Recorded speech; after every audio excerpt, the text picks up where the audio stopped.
kembali dari dunia abadi. Audiobook, novel silat. Episode 145.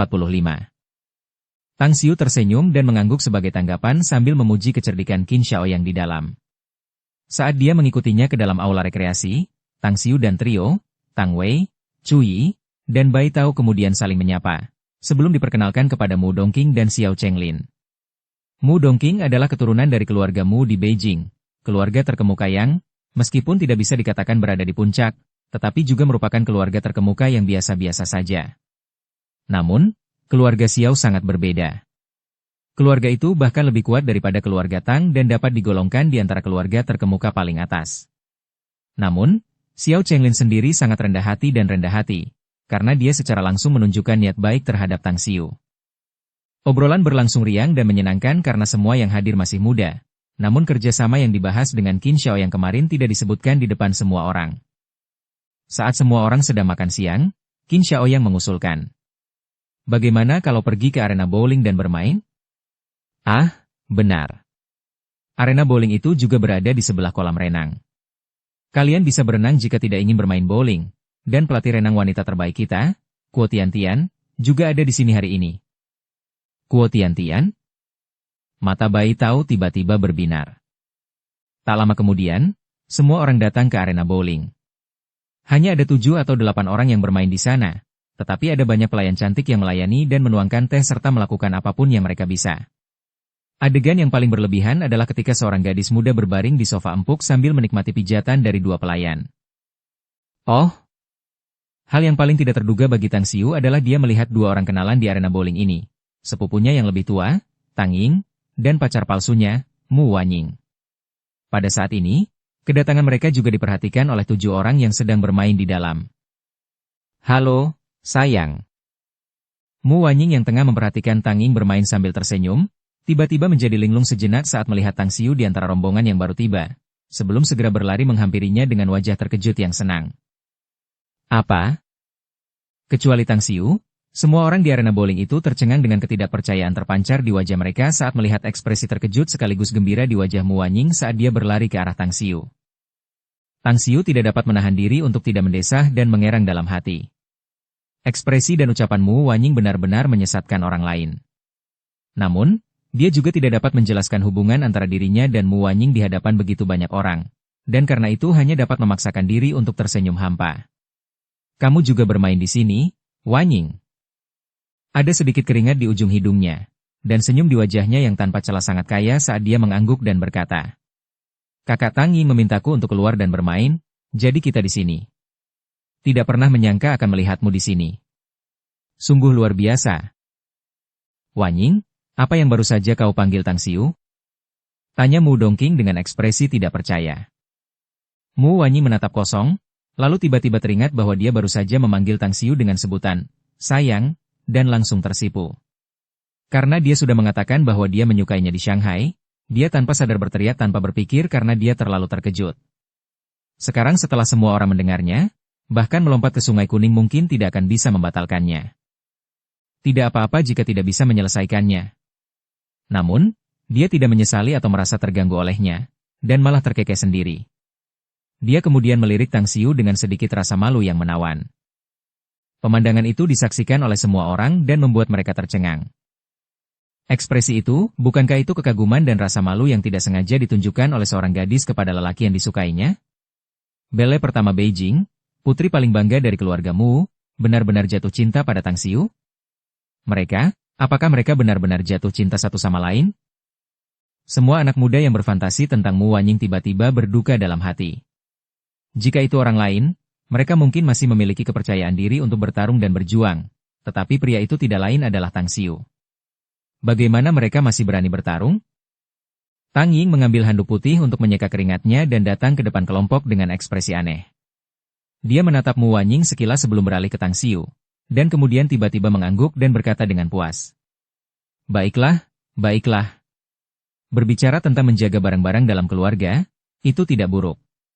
Kakak, nenek telah mengoceh setiap hari, mengatakan kamu harus punya pacar dan memberikannya cucu untuk dijemput lebih awal.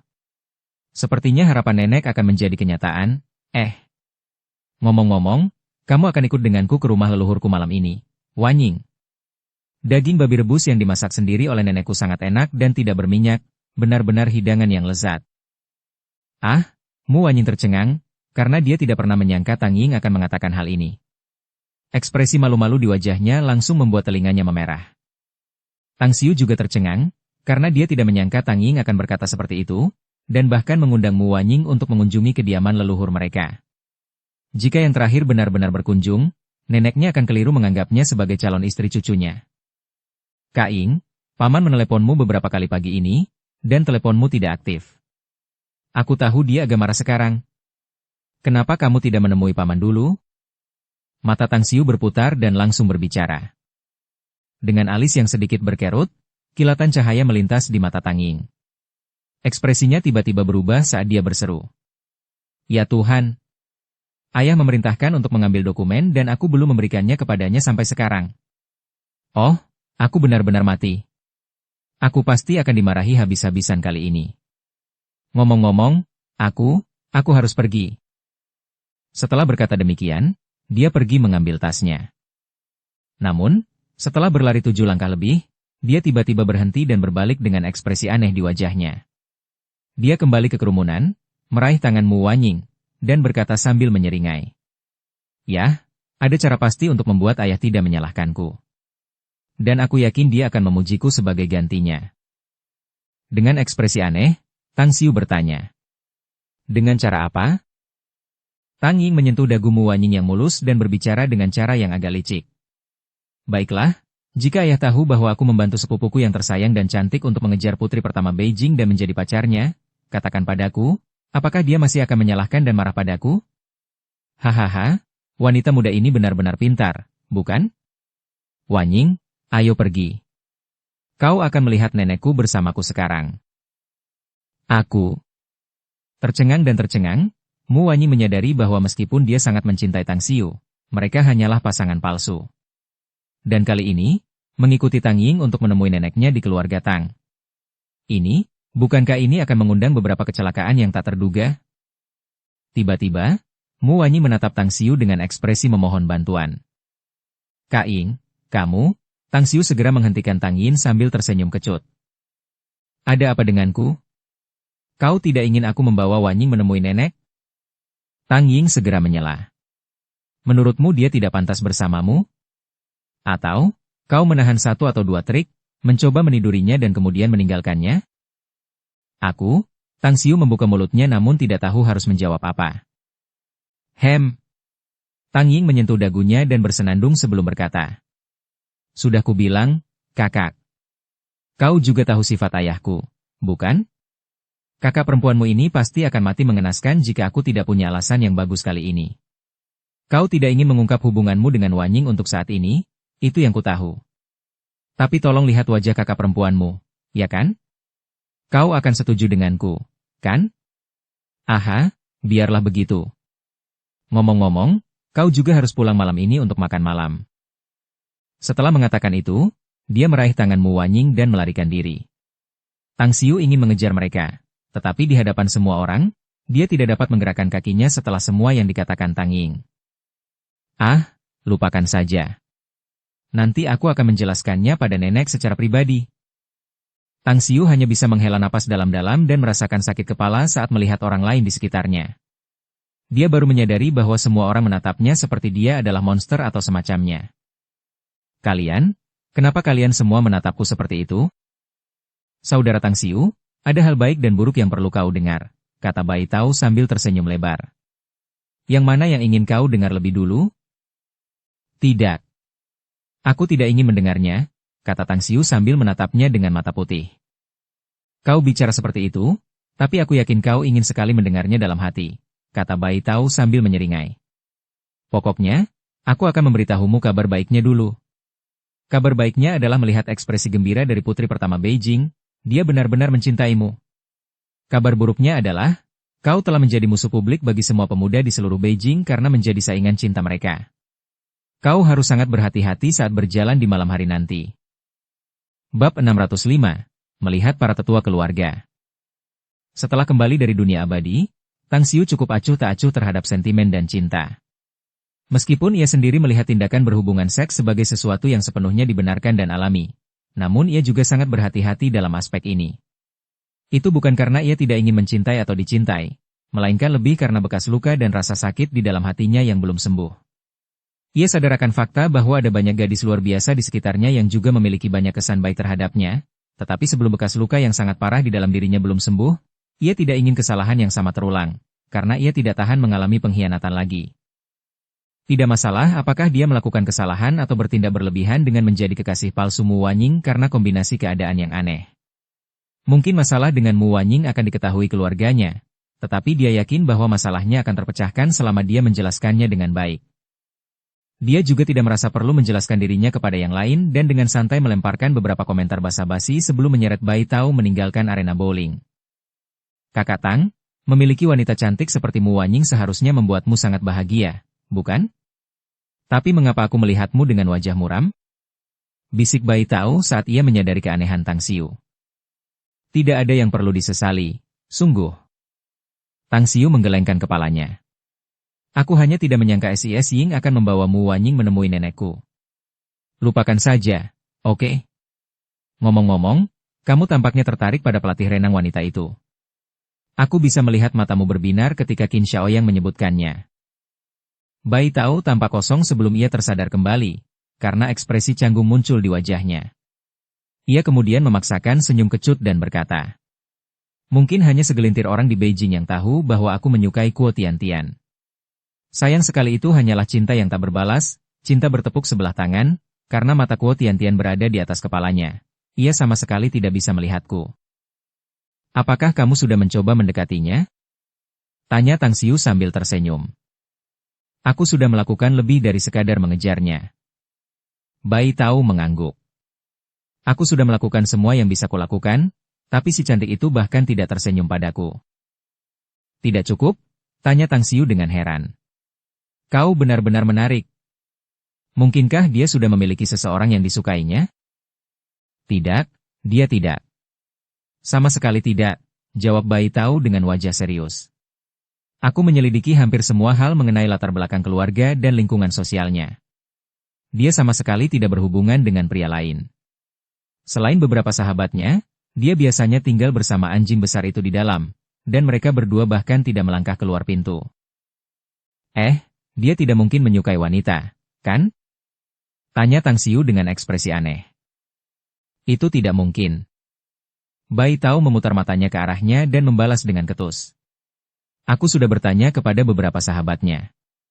Aku bisa memastikan bahwa orientasi seksualnya normal.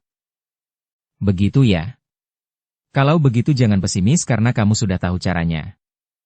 Tang Xiu tersenyum. Jika kamu tidak bisa menangkapnya pertama kali, maka cobalah kedua kalinya. Gagal pada percobaan kedua, lalu coba 10 kali lagi. Jika setahun tidak cukup, maka berikan waktu 2 tahun, dan jika masih belum cukup, maka lanjutkan selama 10 tahun. Singkatnya, asalkan kamu berusaha keras, kamu bisa menggiling batang besi menjadi jarum, sehingga mencapai semua yang kamu inginkan. Dengan mata berbinar, Bai Tao mengangguk dan menjawab. Kemampuanmu untuk menggait cewek-cewek seksi benar-benar tak tertandingi, Kakak Tang. Kamu begitu hebat hingga bisa membuat mereka pingsan. Aku percaya padamu. Adikmu hebat sekali. Tang Xiu mengumpat dalam hati. Tapi aku ingin tahu sesuatu. Karena kau telah menjadikan Mu Wanying sebagai pacarmu, apa yang akan kau lakukan dengan Ouyang Lulu? Bai Tao tiba-tiba bertanya dengan rasa ingin tahu. Dia mencintaimu seperti melayang di antara hidup dan mati, itu sudah pasti. Dia bahkan menjual semua hartanya dan meninggalkan Pulau Jingmen ke Shanghai hanya untuk lebih dekat denganmu. Kau tidak mungkin berpikir untuk meninggalkannya setelah memanfaatkannya, kan? Bai Tao, bisakah kita bicara tentang hal lain selain wanita? Tang Xiu berkata dengan enggan. Apakah kamu tidak ingin melihat kekasih itu dalam mimpimu? Jika kamu tidak mau, apakah kamu ingin aku kembali ke arena bowling untuk bermain dengan yang lain? Tidak.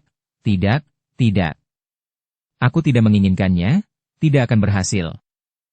Bai Tao menyeringai dan menarik Tang Xiu. Ketika mereka berdua sampai di kolam renang, mereka hanya melihat 3 gadis sedang berenang di sana. Tang Xiu menghentikan langkahnya di pintu masuk dan menatap wajah Bai Tao yang gembira lalu bergegas masuk. Memercikkan. Saat air memercik ke segala arah, seorang gadis dengan bentuk tubuh yang ramping dan berkembang dengan baik serta penampilan yang biasa saja, tetapi tampak luar biasa, tengah memegangi pegangan tangan di sisi kolam renang. Tang Xiu memperhatikan Bai Tao yang semakin dekat dengannya, lalu diam-diam berbalik dan pergi dengan senyum di wajahnya. Dia tidak langsung pergi dan malah pergi ke aula rekreasi, karena dia masih perlu berdiskusi dengan Qin Xiaoyang tentang kerja sama mereka. Dia menyuruh petugas untuk membuatkan sepoci teh untuknya sebelum duduk sendirian di area istirahat, menikmati tehnya dan membaca majalah mode yang diambilnya dari rak sebelumnya. Di kediaman leluhur keluarga Tang. Ini adalah pertama kalinya Mu Wanying berkunjung ke sini dan ekspresinya sedikit terganggu.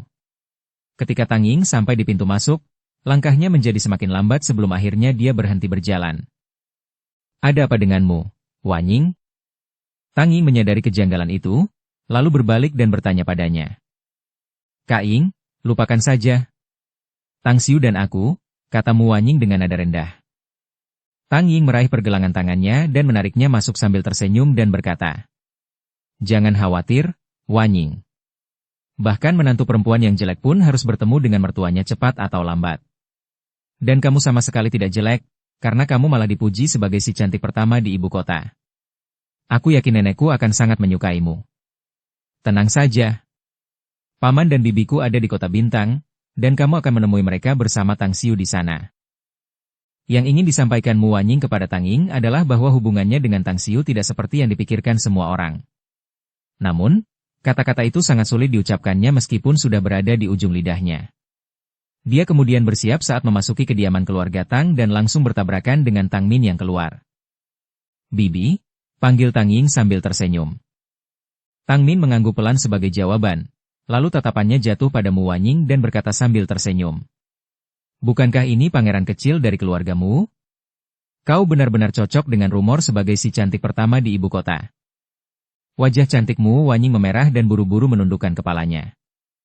Tang Ying tersenyum manis dan berkata, Bibi, kamu seharusnya tidak keberatan jika si cantik pertama di ibu kota menjadi istri keponakanmu, kan? Tapi aku khawatir kamu tidak bisa menghentikan mereka meskipun kamu keberatan. Calon istri keponakan? Menundukkan kepalanya. Tang Min berkedip dan menatap Mu Wanying lagi sebelum akhirnya mengangguk dan berkata dengan puas. Ning kecil benar-benar hebat. Dia benar-benar bisa. Bibi, kamu salah, sela Tang Ying cepat-cepat. Dia bukan pacar kakakku, tapi pacar Tang Xiu. Nenek terus mengomel seharian, berharap Xiu akan membawa istrinya dan memberikan cucu-cucunya, kan? Hari ini, aku sudah berusaha keras untuk membawa Wanying ke sini. Menatap kosong dan tertegun, ekspresi terkejut segera terpampang di wajah Tang Min, bahkan cara dia memandang Mu Wanying kali ini berbeda, semacam ekspresi yang sangat hangat. Wanying, kan? Aku tidak pernah menyangka keponakanku yang berharga itu begitu terampil hingga benar-benar dapat menemukan gadis secantik dirimu. Baiklah, mari kita masuk. Awalnya aku berencana untuk keluar untuk mengurus sesuatu, tetapi aku harus menundanya meskipun masalahnya besar karena kau sudah ada di sini. Ayo, aku akan membawamu masuk. Aku yakin ibu akan senang. Mendengar ini membuat hatimu Wanying bergetar. Tanpa sadar dia menoleh ke belakang. Setelah dia yakin bahwa Tang Xiu tidak menyusul mereka, beberapa harapan sekaligus kecemasan langsung merayapi dirinya.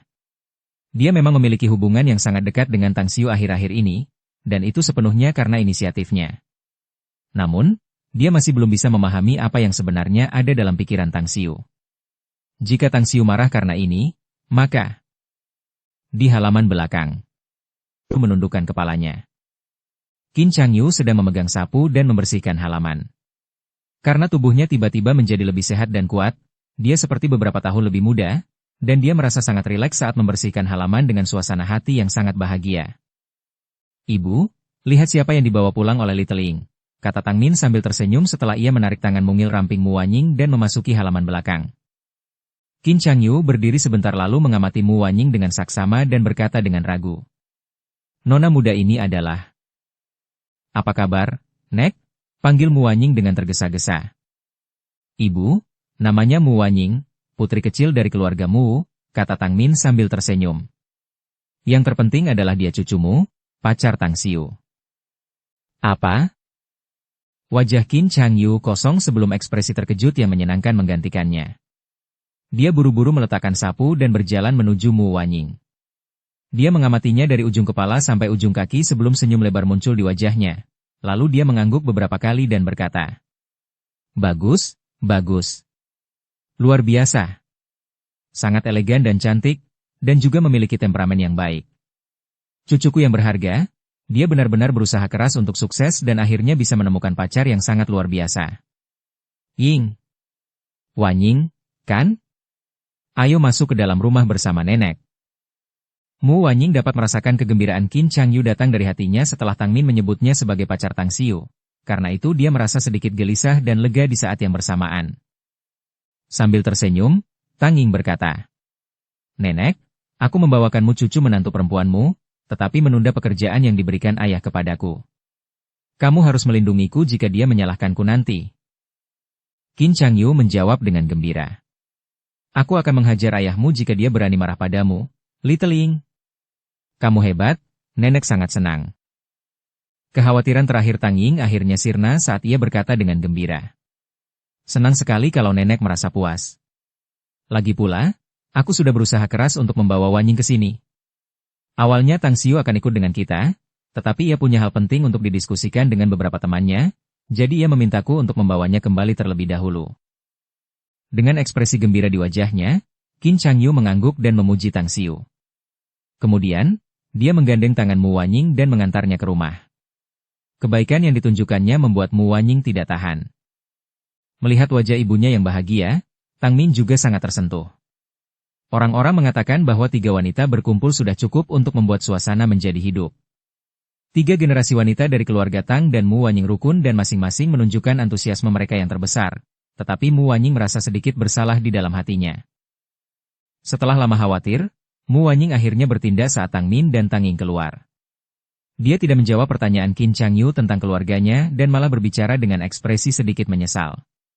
"Nenek, ini sebenarnya kesalahpahaman dari Ying.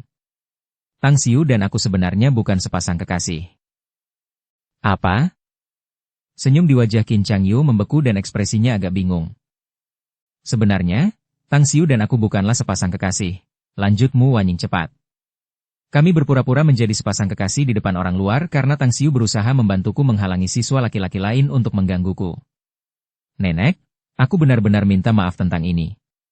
Awalnya itu di luar niatku, tetapi Ying yang salah paham, sedangkan Bibi Tang juga terlalu antusias." "Aku?" Qin Changyu perlahan tersadar. Setelah mengernyit sebentar, dia menyipitkan matanya dan bertanya, "Sekarang, katakan padaku, apakah kamu menyukai Xiu'er keluarga kita?" Bab 606, mempercayakan apa yang ada di dalam hati. Menghadapi pertanyaan ini membuat Mu Wanying gelisah. Dia tidak hanya menyukai Tang Xiu. Jauh lebih dari itu, dan tidak bisa dijelaskan hanya dengan kata cinta.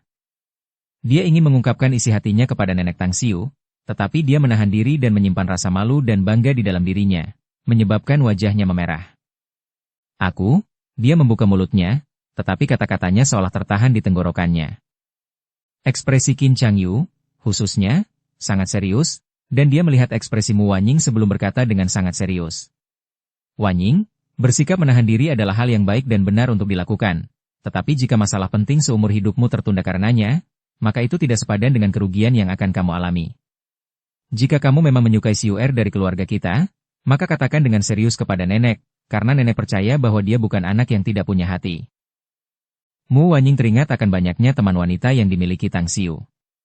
Dia sadar bahwa dia memiliki banyak saingan cinta di luar sana, dan keberanian tiba-tiba muncul di dalam hatinya saat dia mengangguk pelan dan berkata, "Aku menyukainya."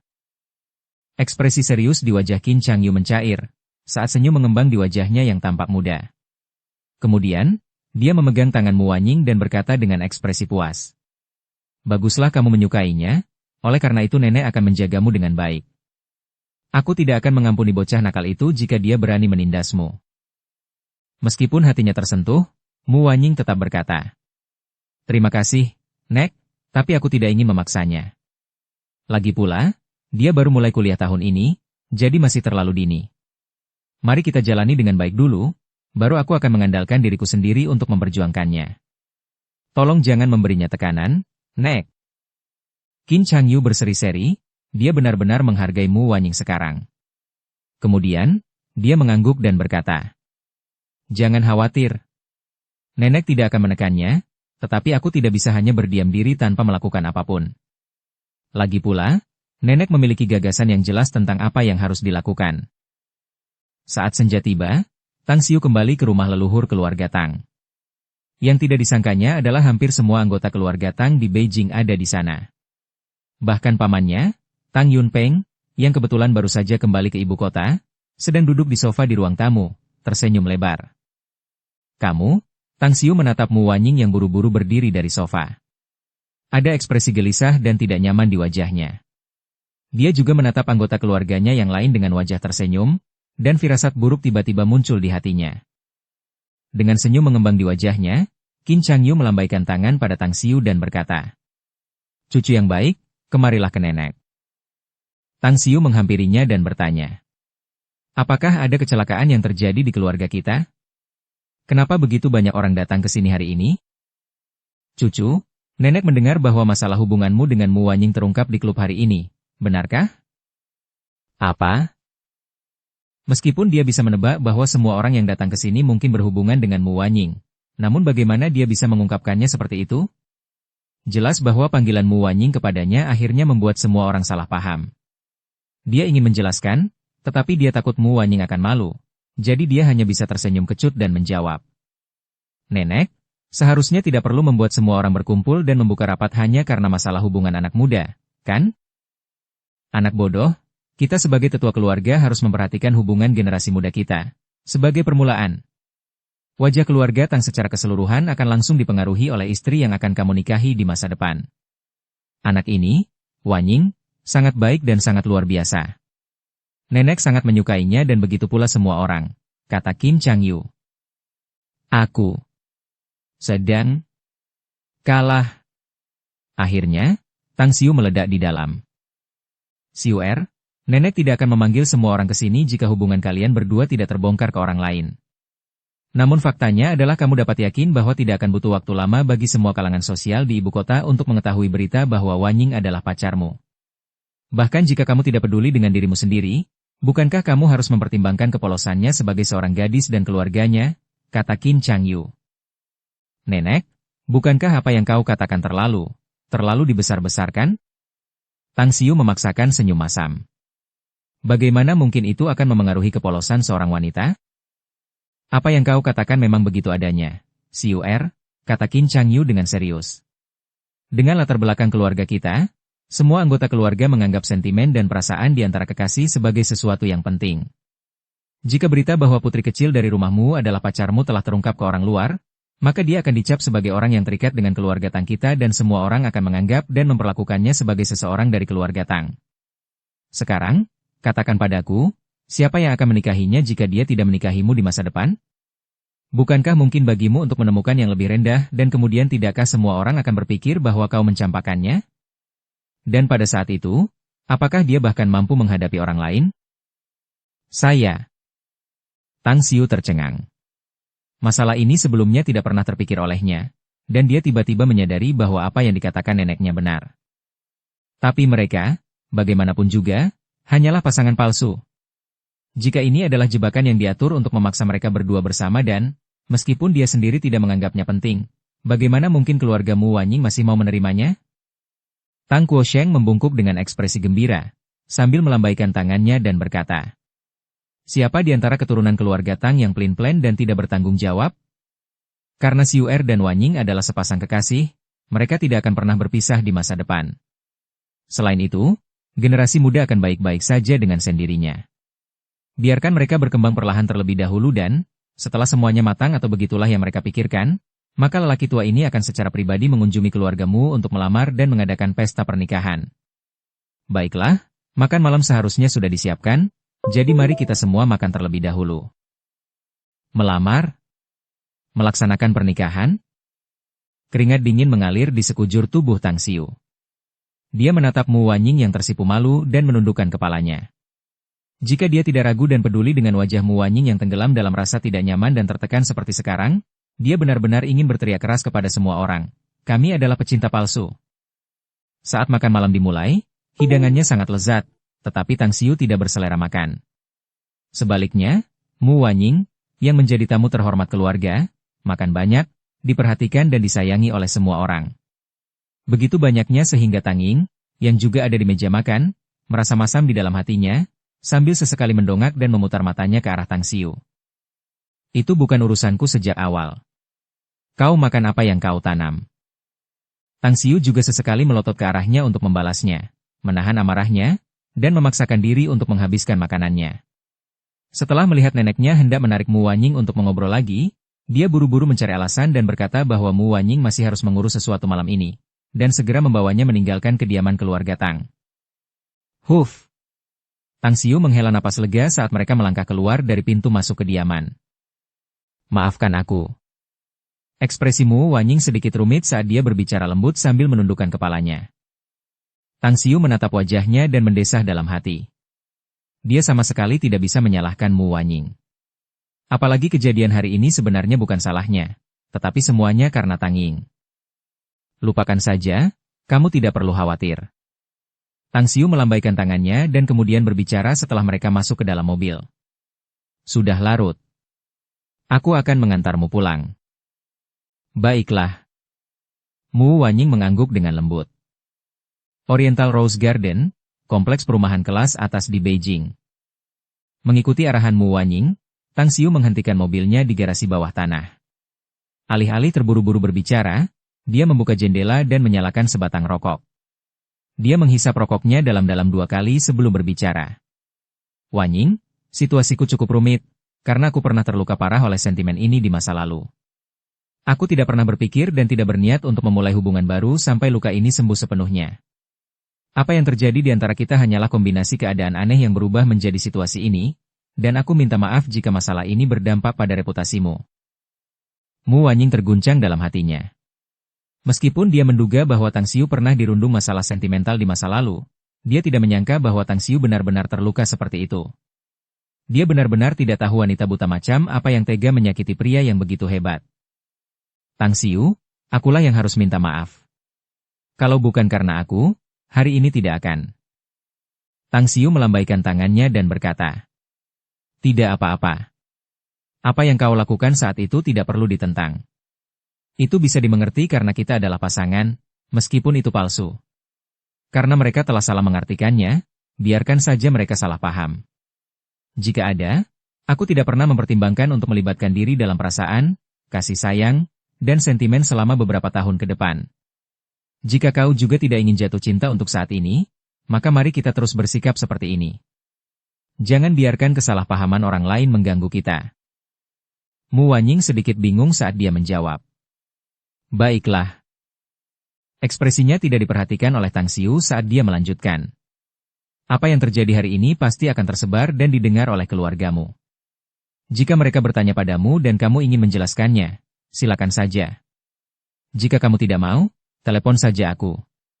Aku tahu bahwa berita bahwa kita adalah sepasang kekasih pasti akan memengaruhi reputasimu. Jika kamu masih belum menemukan pria yang tepat beberapa tahun kemudian sementara kamu dan aku juga masih lajang, maka kita akan terus mengikat janji suci pernikahan, dan itu saja. Menatap Tang Xiu cukup lama tanpa bicara, Mu Wanying lalu berkata dengan tegas. Kalau begitu aku akan menikahimu jika kamu belum menikah saat itu. Apa? Tang Xiu terkejut. Meskipun tidak tahu siapa yang menyakitimu sedalam itu, aku bersedia menyembuhkan luka di hatimu dengan cinta yang kumiliki untukmu. Dan aku yakin aku bisa melakukannya. Kata Mu Wanying lembut. Kau? Tang Xiu terdiam dan terdiam. Mu Wanying memaksakan senyum pahit dan berkata. Aku tidak bisa berbuat apa-apa karena aku merasa sudah jatuh cinta padamu. Awalnya aku ingin bersikap menahan diri dan menahannya sebisa mungkin serta membiarkanmu mengungkapkan isi hatimu terlebih dahulu. Tapi aku takut. Aku takut aku tidak akan pernah bisa menunggu, karena menunggu bukanlah pilihan. Kau terlalu luar biasa, dan ada begitu banyak gadis luar biasa di sekitarmu juga. Sebenarnya, aku sudah menjelaskan kepada nenekmu bahwa hubungan kita sebagai pasangan hanyalah hubungan palsu. Tapi dia... Tang Xiu terdiam.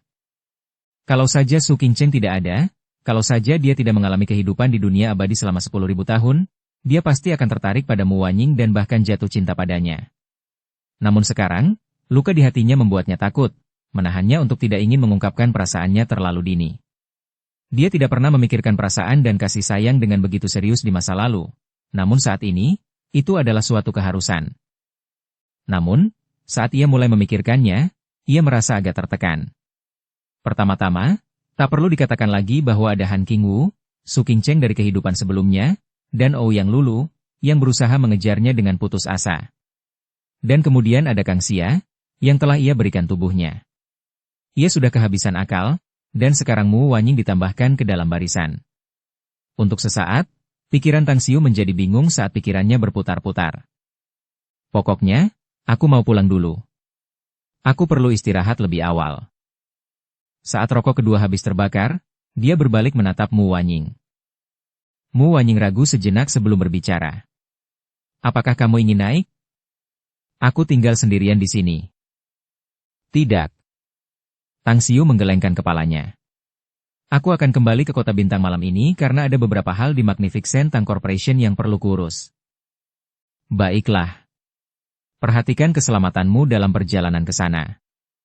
Mu Wanying mengangguk tanpa suara, namun wajahnya gelap dan muram. Dukung channel Novel Silat dengan subscribe, follow, like, komen dan share. Bab 607, Rumah Kesejahteraan. Tang Xiu awalnya ingin tinggal di ibu kota selama beberapa hari lagi sambil menunggu konfirmasi dari lembaga penelitian virus bahwa penyakit menular itu telah sepenuhnya teratasi sebelum kembali ke Kota Bintang. Namun, ia akhirnya memutuskan untuk pergi malam ini karena ia tidak ingin menjelaskan kesalahpahaman itu kepada anggota keluarganya. Setelah menelepon beberapa kali, Tang Xiu kembali ke Kota Bintang semalaman.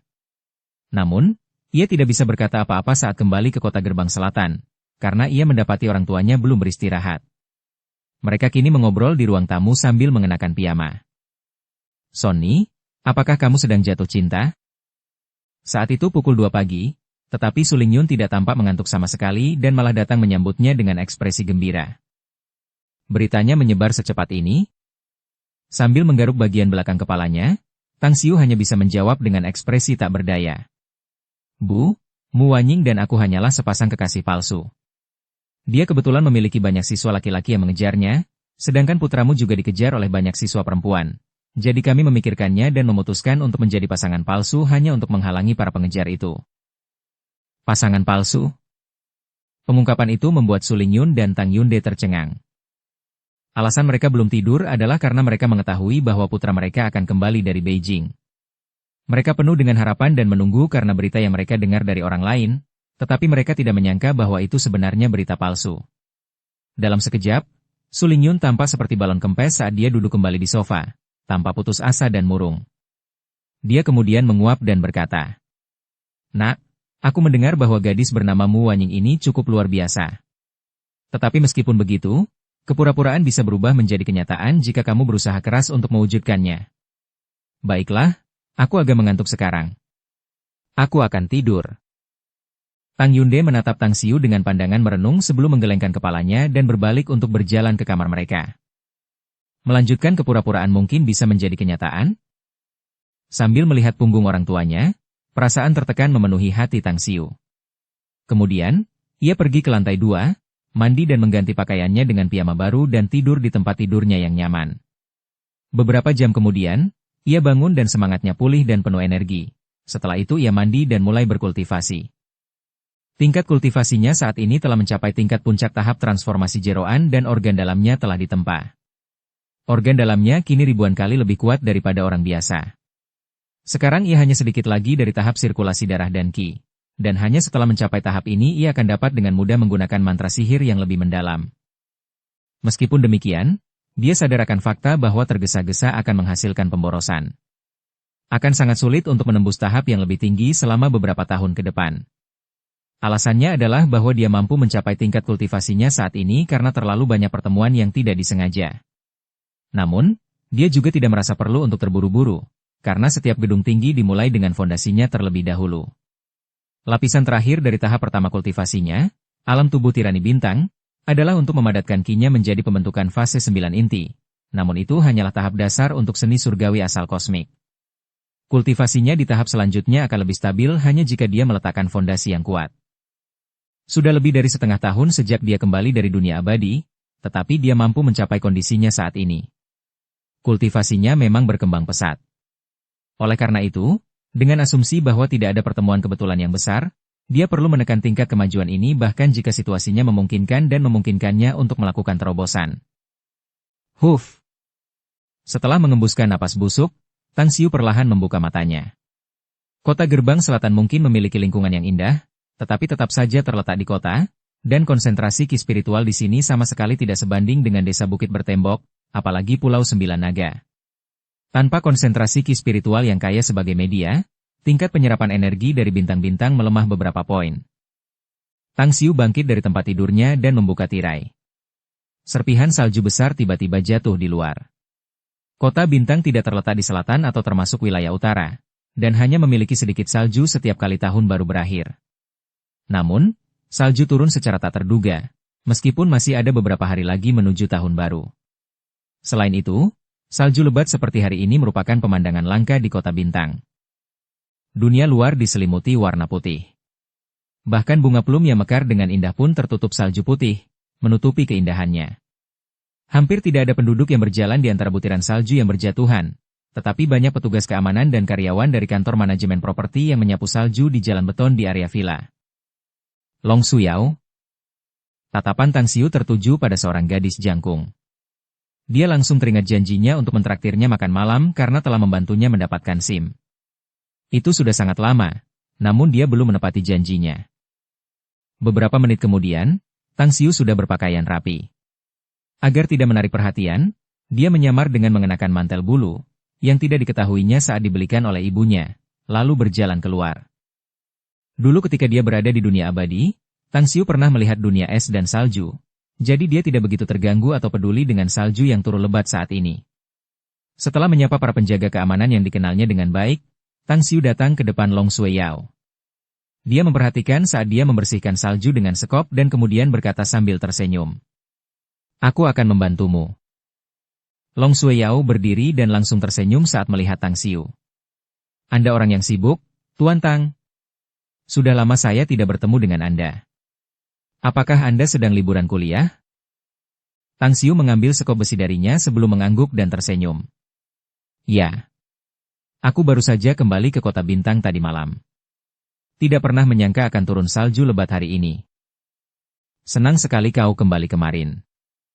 Long Suyao tersenyum. Tidak akan mudah bagimu untuk kembali jika salju tebal menutup jalan.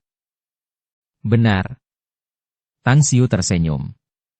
Ngomong-ngomong, bagaimana kalau aku mentraktirmu makan siang-siang ini, asalkan kamu tidak ada kegiatan saat itu? Long Suyao tertegun sejenak, lalu segera tersenyum dan berkata, kenapa tiba-tiba kau mentraktirku makan siang? Sambil menyekop salju, Tang Xiu menjawab. Dulu saat aku mendapat SIM, aku bilang akan mentraktirmu makan. Namun, banyak hal terjadi dan menunda kedatanganku.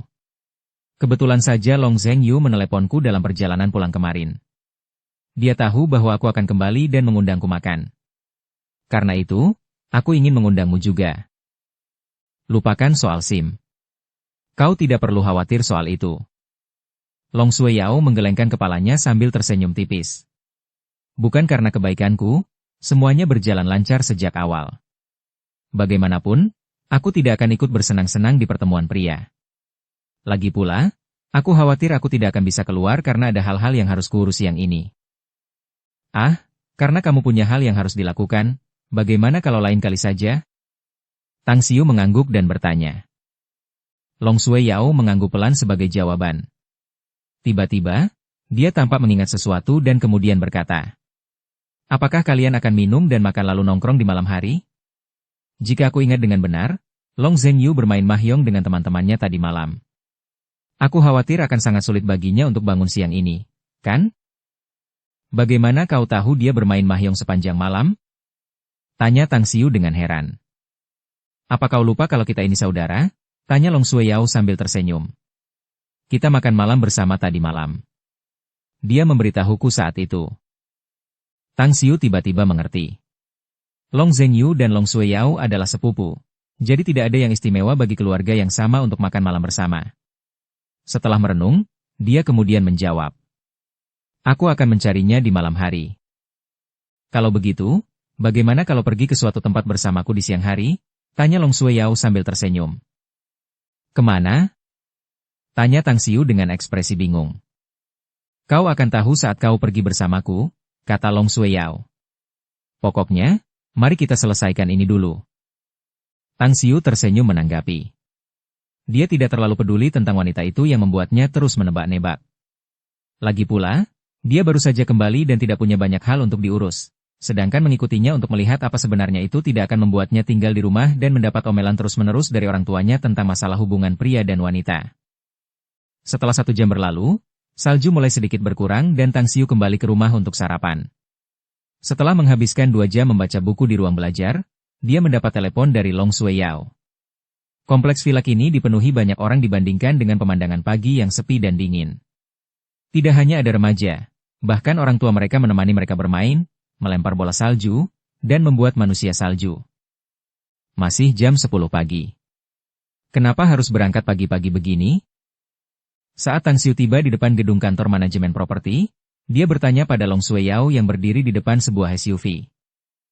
"Ada beberapa barang yang perlu aku beli." Long Shueyao mengangguk pelan. "Kurasa siang nanti aku akan mendapatkan semuanya." "Apa sebenarnya yang akan kamu beli?" tanya Tang Xiu. "Apakah anak muda akan membayar apapun yang aku beli hari ini, secara kebetulan?" tanyanya sambil tersenyum. Tang Xiu tidak dapat menahan tawa dan menjawab. "Jika apa yang ingin kamu beli dapat menggantikan makananmu, maka tidak masalah." "Itulah janjinya," kata Long Shueyao sambil tersenyum sedikit puas. Segera setelah itu, keduanya pergi ke pusat perbelanjaan terdekat. Yang membuat Tang Xiu merasa aneh adalah dia bisa tahu bahwa Long Shueyao jelas-jelas telah memperhatikan staf di toko sebelumnya, untuk membeli 20 hingga 30 set jaket bulu angsa dengan banyak sepatu dan kaos kaki. Semuanya untuk anak-anak di bawah usia 10 tahun. "Shueyao, apakah kita akan pergi ke rumah kesejahteraan, secara kebetulan?"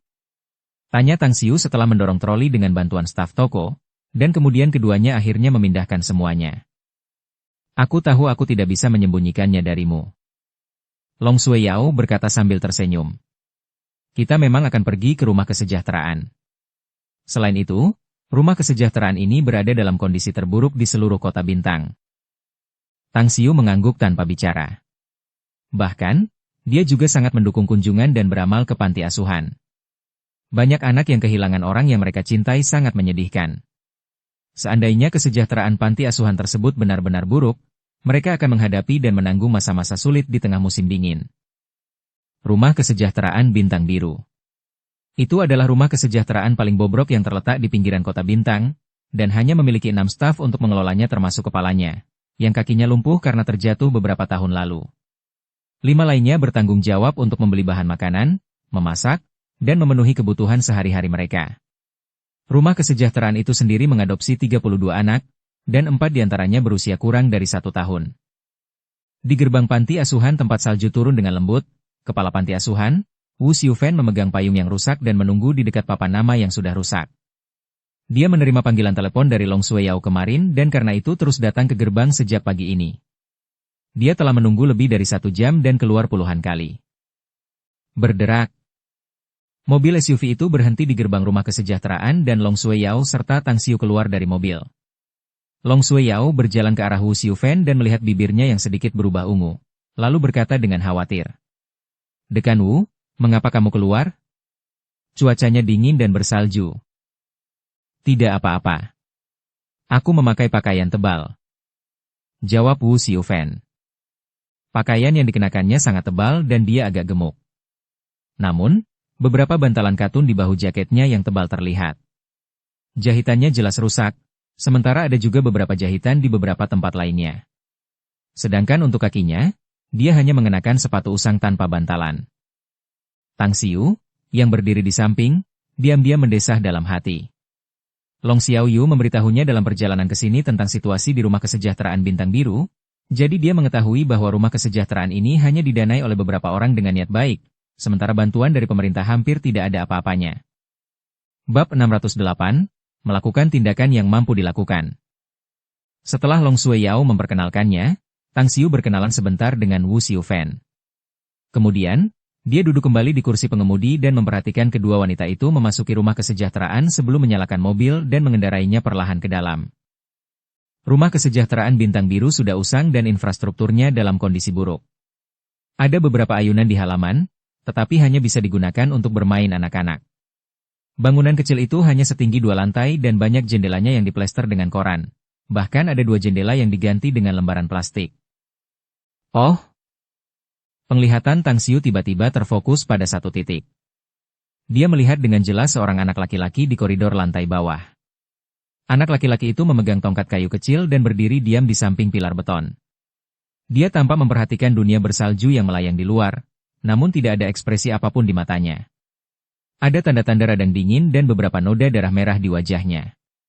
Dia mengulurkan tangan kecilnya yang kosong keluar seolah-olah dia ingin menangkap salju yang turun dari langit. Bersambung ke episode 146. Dukung kami dengan subscribe, follow, like, komen dan share. Terima kasih.